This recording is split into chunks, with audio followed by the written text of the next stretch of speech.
Since the time of Constantine, European governments established churches. They recognized churches by law. They authorized those churches to tax their believers and non-believers alike. Those established churches enforced their doctrinal and ritual practices with violence. Churches were allowed to execute heretics. In America, the frontier and then the First Amendment gave unorthodox ideas the breathing space to grow and to spread. The Bible is a collection of books. It says multiple things to multiple people. As more and more Americans could read, individuals picked up the Bible, read it for themselves, and either agreed or disagreed with Orthodox churches. The three movements that we've seen, the Christian movement, the apocalyptic movement, the Mormon movement, all three of them condemned Orthodox Christians as apostate. Apostate means false believers. The Christians thought they had the true teachings.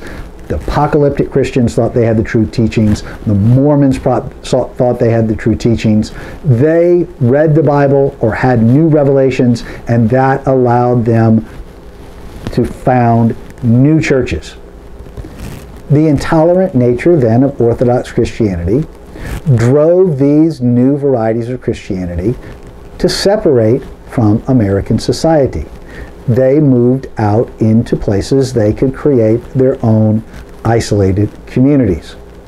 It also produced a great variety of fragmentation.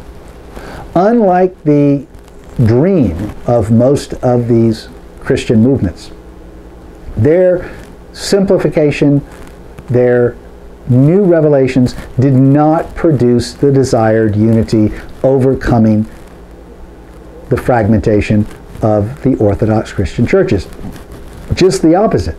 These new revelations and these new teachings brought about an ever-increasing fragmentation from one to the other. So much so that in a particular town or community, if someone does not like what's happening in their church, they simply break away and go found their own church. There were no laws, rules, regulations governing churches in America. Every individual was allowed to follow their own conscience. The frontier then and the First Amendment produced an incredible variety of Christianities. That Christians read the Bible, prayed to God, heard the messages for themselves, and decided what to believe and what not to believe. The state could not use violence to control what people thought. This then created a variety of Christian movements in 19th century America.